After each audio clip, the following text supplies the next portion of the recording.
La spirale émotionnelle, moi, c'est quelque chose qui m'a toujours posé des problèmes depuis tout petit. Ce que j'appelle les spirales émotionnelles, c'est vraiment un comportement typique de ce qu'on va identifier chez moi par la suite, donc assez tard, comme étant de l'hypersensibilité. Ça veut dire en fait que sur un événement assez bénin, parfois même sans même interaction avec quelqu'un, il y a une émotion qui vient et que cette émotion n'étant pas comprise, n'étant pas identifiée, alors ça c'est bon pour tout le monde, hein, quand on n'a pas identifié l'émotion, quand on ne l'a pas comprise, quand on n'a pas rapporté quelque chose, un besoin ou une valeur qui ne sont pas remplis, on a tendance à la laisser prendre une dimension beaucoup trop importante par rapport à la réalité. L'hypersensibilité amène en fait à décupler ce phénomène-là. Donc tout le monde vit des spirales émotionnelles. Ce que j'appelle les spirales émotionnelles, c'est vraiment quelque chose qui rumine comme ça, qu'on a le sentiment que ça tourne, ça tourne, ça tourne, ça tourne. Chez les hypersensibles, ça prend des proportions démesurées, allant jusqu'à des agacements, des comportements qui peuvent être parfois, je ne vais pas dire violents, mais des comportements qui peuvent être en tout cas disproportionnés par rapport à la situation, voire même des conséquences derrière sur la nuit ou les quelques nuits qui suivent. Un exemple très concret, un jour je sors du métro parisien et je bouscule quelqu'un qui m'empêche de sortir en fait, parce qu'à un moment il faut que je sorte et que les Parisiens ont tendance à pas laisser les gens sortir du métro. En sortant de ce métro, la personne m'insulte, je me retourne et je la surinsulte en fait.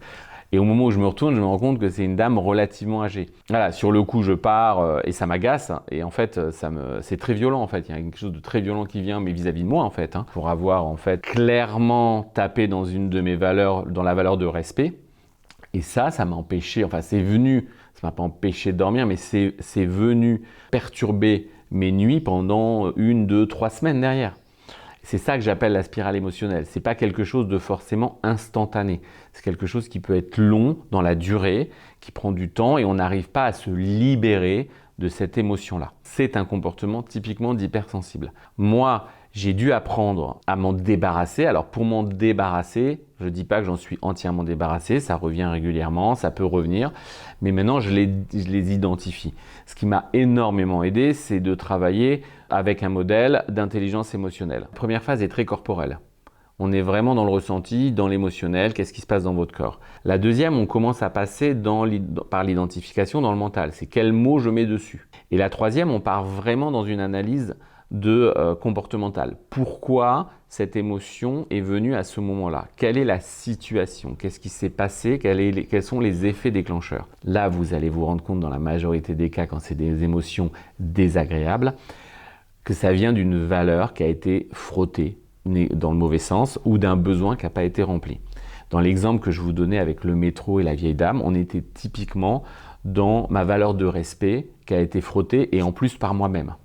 C'est-à-dire que c'est moi-même qui me suis laissé aller dans une situation qui était complètement à l'encontre de mes valeurs. Et ça a généré une émotion d'angoisse presque, de stress, qui a perduré pendant plusieurs jours, voire même plus longtemps que ça, puisque je pourrais encore en parler aujourd'hui, et quand j'en parle, j'ai toujours cette angoisse qui revient, enfin cet agacement plutôt qui revient, rien que d'en reparler.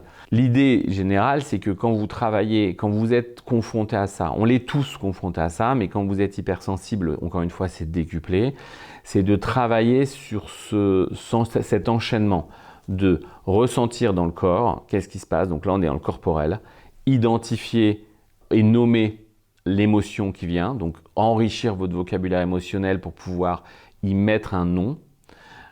Derrière, identifier ce qui, dans le contexte, dans l'environnement, a déclenché cette émotion. Là, on est sur connaître ses besoins, connaître ses valeurs, savoir ce qui, dans l'environnement ou dans ce qui s'est passé, a frotté une de vos valeurs ou n'a pas répondu à un de vos besoins.